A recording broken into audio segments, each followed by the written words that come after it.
ये पूरा इनका मम्मी का भी है ना? हाँ हाँ ठीक है सर, ठीक ठीक है सर, बहुत बहुत धन्यवाद, थैंक यू, नमस्कार। जाति प्रमाण पत्र बनाने को लेकर हुआ बहुत परेशानियों का सामना करना पड़ रहा हो गया साहब, है। बोलिए। आज 9 दिन हो गए कागज लेके फर फर के घूम रहे हैं कि आज वहाँ जाओ, आज वहाँ जाओ, आज वहाँ जाओ। 8 दिन हो गए। आज कभी गिरदार साहब आए, कभी आज हो जाए हमारा काम कंप्लीट तो फिर वहाँ लोकसभा में देंगे। अच्छा, यानी कि इसकी फॉर्मेलिटी पूरी करने में 9 दिन हो गए। 9 दिन हो गए आपको। हाँ। कहीं पटवारी साहब नहीं मिलते हैं, कभी गिरदार साहब नहीं मिलते। हाँ, कभी वहाँ कागज लेने जाओ तो कि वो वहाँ से साइन लेके आओ, फिर वहाँ से वापस घर जाओ, वो कागज लेके आओ, फिर घर जाओ, वो लेकर ऐसे करते करते यार 9 दिन हो गया। क्या नाम आपका? दरबार से कहाँ रहते हो? हम पूरा किसका प्रमाण पत्र बनवाना आपको? अपनी बच्ची का। ठीक है। नमस्कार मित्रों, मैं वाहिद खान पठान आप सभी का बहुत बहुत स्वागत करता हूं। शैक्षणिक शिक्षा सत्र शुरू हो चुका है, जिसे लेकर पालकों को शासन द्वारा विभिन्न योजनाओं का लाभ लेने हेतु और पढ़ाई हेतु जाति प्रमाण पत्र की आवश्यकता होती है, जिसे लेकर मैं अभी ताल नगर के जो राजस्व निरीक्षक महोदय का कार्यालय है इसके बाहर हूँ, जहाँ पर मेरी कुछ जो पालकगण हैं उनसे चर्चा हुई। उनके द्वारा चर्चा में बताया गया कि जाति प्रमाण पत्र की जो फॉर्मेलिटी है उसको पूरा करने में 8-8, 10-10 दिन, महीना भर लग रहा है। कभी संबंधित हल्के के पटवारी साहब नहीं मिलते हैं तो पटवारी साहब मिल जाते हैं, तो गिरदार साहब नहीं मिलते हैं।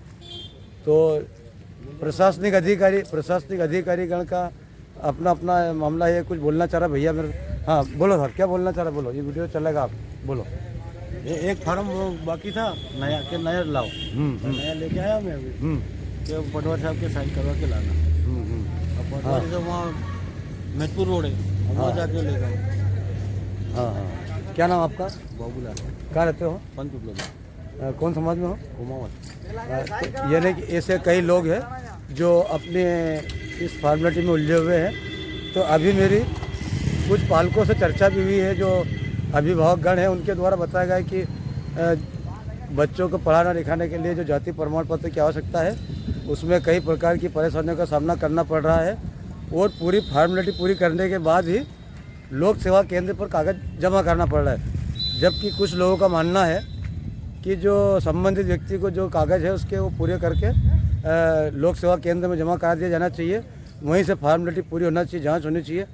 परंतु जो भी अभिभावकगण हैं उनके द्वारा पूरी फॉर्मेलिटी पूरी करके पटवारी पंचनामा रिपोर्ट या वंशावली है, वंश वृक्ष है, जो भी है उसकी जानकारी एकत्रित करके जो अधिकारीगण के साइन हस्ताक्षर कराने के बाद लोक सेवा केंद्र पर जमा कराए जा रहे हैं। तो जिन समस्याओं को लेकर मेरी चर्चा भी हुई, तो जिसमें अभी मेरी वर्तमान में चर्चा हुई, जितेंद्र राजा साहब हैं और राजस्व निरीक्षक महोदय हैं, इनके पास ताल के अलावा आलोट का भी राजस्व निरीक्षक का पद है। तो जिनके द्वारा मुझे चर्चा में बताया गया है कि मैं गुरुवार और शुक्रवार के दिन ताल यहाँ पर उपस्थित रहूँगा ताल में, क्योंकि मेरे पास आलोट का भी कार्य है।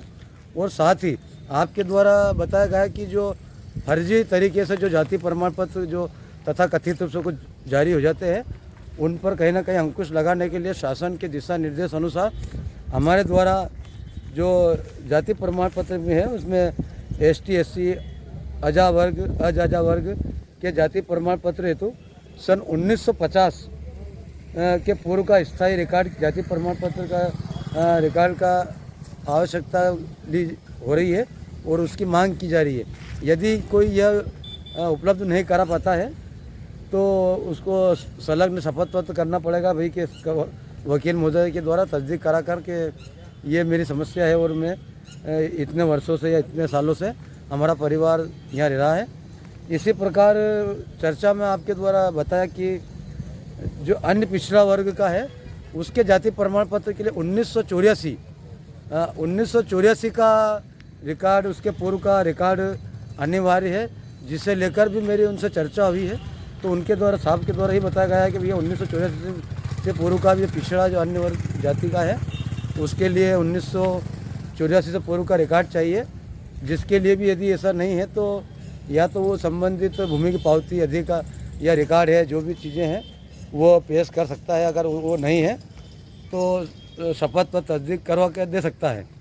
तो मित्रों ये चीज़ें थी, यानी कि कहीं ना कहीं प्रशासन का देखा जाए तो एक हिसाब से सही सार नियम है, अच्छी बात है, परंतु इसमें भी कहीं ना कहीं शिथिलता होना चाहिए कि जो गलत लोग हैं उनके जाति प्रमाण पत्र नहीं बने, ये बात सही है, वो वास्तविक व्यक्ति है उसका होना चाहिए कार्य, परंतु सही और गलत के चक्कर में जो सही व्यक्ति है वो परेशान होता है। और कई लोग ऐसे हैं कि इन झंझटों में पढ़ने के कारण वे अपने बच्चों को पढ़ाई लिखाई से वंचित करते हैं और वो जाति प्रमाण पत्र नहीं बनाते हैं। और जाति प्रमाण पत्र के अभाव में शासन से जो योजनाओं का लाभ मिलना चाहिए वो कहीं ना कहीं लाभ उन्हें नहीं मिल पाता है, उस योजना के लाभ से वो वंचित होते हैं। तो साथ ही मेरा माननीय जिला कलेक्टर महोदय से एक और निवेदन है कि जो हमारे राजस्व निरीक्षक महोदय वर्तमान में गुरुवार और शुक्रवार का दिन ताल में निर्धारित किया गया है, इनको ताल नगर के लिए स्थायी राजस्व निरीक्षक का नियुक्त किया जाए या फिर किसी और अधिकारी को ऐसे को जो स्थायी रूप से ताल में जनता को सेवा दे सके, क्योंकि कहीं ना कहीं जनता को ग्रामीणों को असुविधा हो रही है। तो बने रहिए वाहिद खां पठान के साथ। मैं वाहिद खां पठान आप सभी का पुनः स्वागत करता हूं। ये वीडियो कैसा लगा और आपको जो भी आपकी क्रिया प्रतिक्रिया हो अवश्य दे। बहुत बहुत धन्यवाद, नमस्कार, शुक्रिया।